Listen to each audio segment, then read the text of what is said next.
देखिए, आपने बुध को शुक्र माधव तो परोसा ही नहीं। जाइए जाकर परोस आइए। अरे हाँ, ये तो मैं भूल ही गया। जी। मैं अभी परोस के आता हूँ।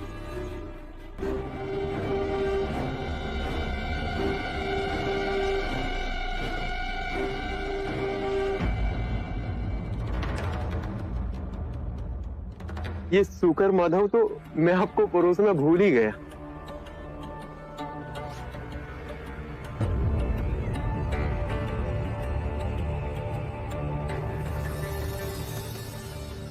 ये शुक्र माधव बड़े प्रयास से मैंने चंदन के वृक्ष से तोड़ा है। बड़े प्रेम से मैंने आपके लिए बनवाया है।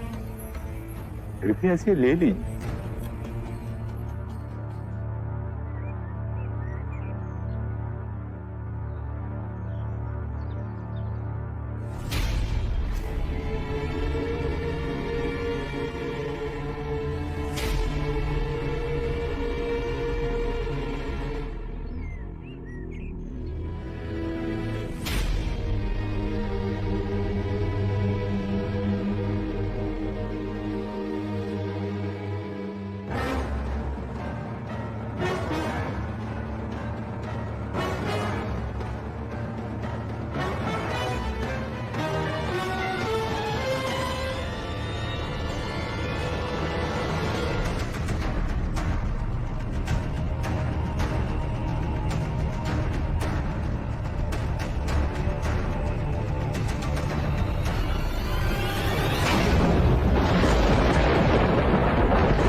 ये बिजली की चमक, ये बादलों का गरजना,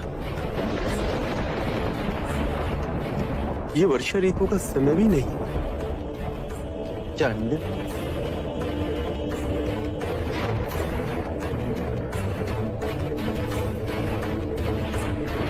चंद, बचे हुए शुक्र माधव को धरती में गाड़ा, भूले से भी किसी को मत खिलाना।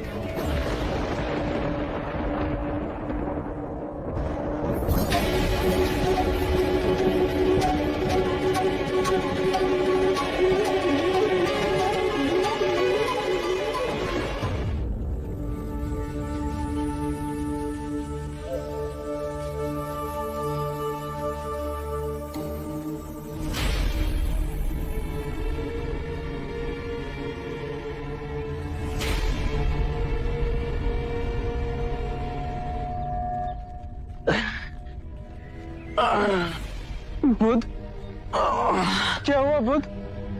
आनंद, हम कुछ देर यहीं रुकेंगे। अनिरुद्ध, तुम बाकी भिक्षुओं को लेकर कुशागार की ओर जाओ। हिरण्य नदी के समीप हम दोनों तुम्हें वहीं मिलेंगे। आनंद, तुम इस वृक्ष के नीचे मेरा आसन लगाओ। जी बुध। मैं कुछ समय यहीं विश्राम करूंगा। जी।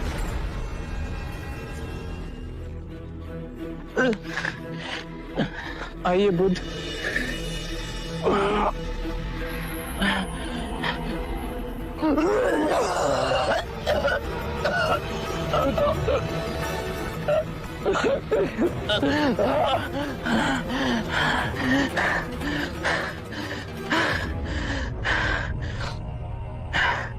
आनंद,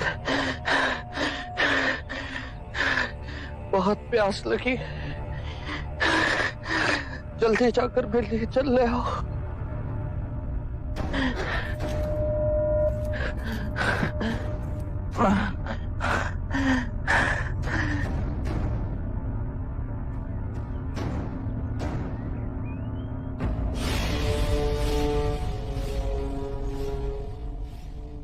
ऐसा गंदा पानी नहीं दे सकता मैं बुध को।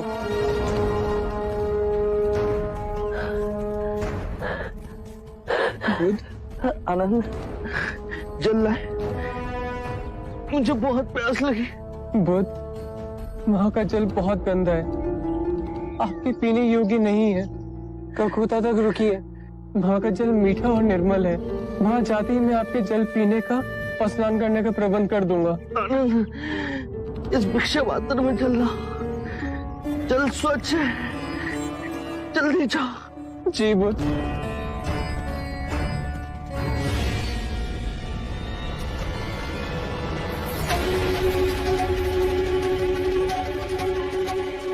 ये कैसे हो गया?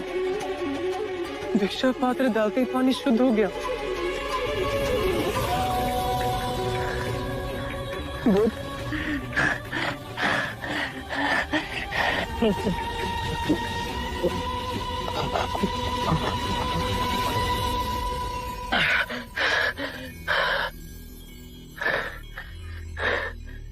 बुध, मैं पहले गया तो ताल पूरा गंदा था। जब आपने दोबारा भेजा तो भिक्षा पात्र डालते ही पानी शुद्ध हो गया। ये अनोखी बात कैसे हुई? मेरी बात ध्यान से सुनो आनंद। हमारा सांसारिक शिष्य चंद, जिसके घर हमने भोजन किया था, वो मेरा अंतिम भोजन है। लोग उस पर लांछन लगाएंगे, कहेंगे वो भोजन अयोग्य था। पर तुम उनसे कहना कि मुझे जीवन में 2 ही भोज अविस्मरणीय और रुचिकर लगे। प्रथम भोज जो मैंने परम सत्य पाने से पूर्व ग्रहण किया, और दूसरा जो महापरिनिर्वाण से पहले मैंने ग्रहण किया। चांद को व्यथा नहीं हो, उसे प्रसन्नता हो कि उन 2 भोजन में से एक भोजन उसने मेरे लिए परोसा था।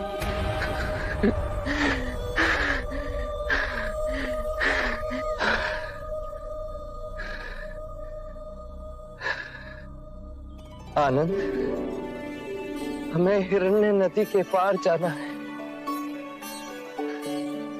कुशागार के समीप। वहां साल के वन है। साल के वृक्षों पर बहुत सुंदर पुष्प आते हैं, बिल्कुल ज्वाला के समान। लाल रंग के सुनहरे पुष्प। मल्ला राजद्वार के पास हमें जाना है। जल्दी चलो आनंद। जी बुध। हमें देर हो रही है।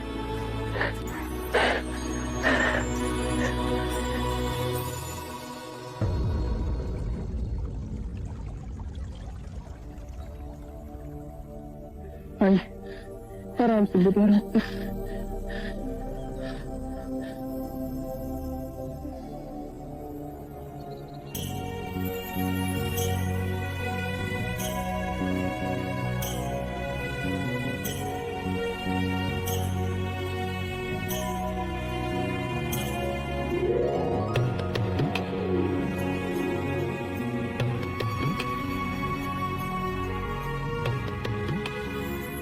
आनंद,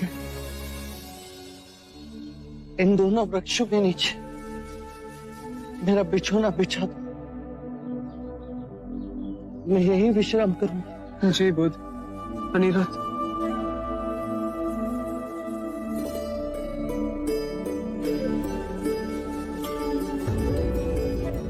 अनिरुद्ध, धर्म का स्वभाव तथागत है।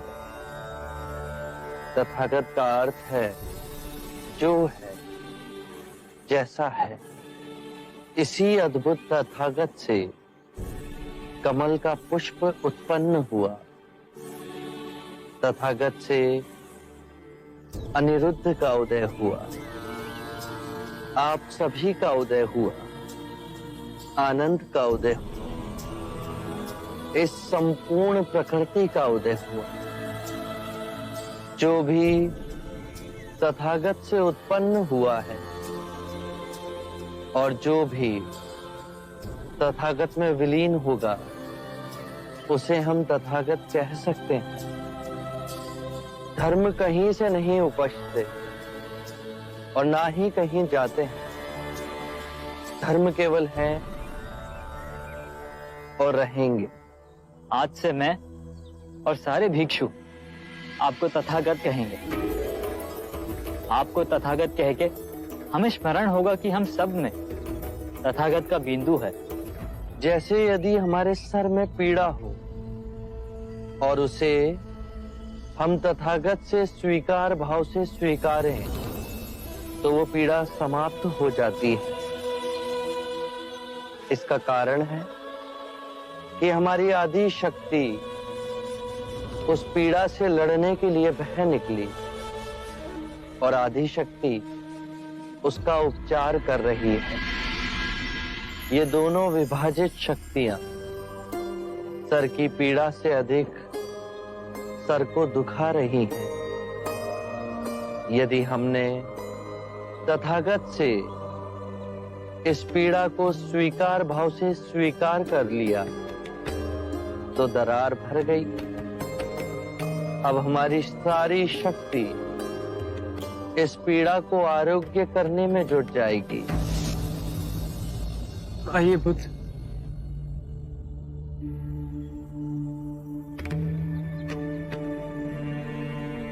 बुद्ध अपने जीवन में अदृश्य सत्य को भी अपने में यथार्थ कर हम दीन आत्माओं को दिखाया है। आप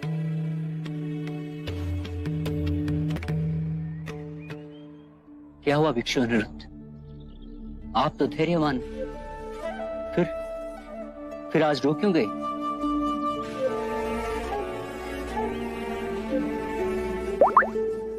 प्रिय भिक्षु, मुझे आज आभास हुआ है कि खुद आज रात्रि ही निर्वाण को प्राप्त होंगे।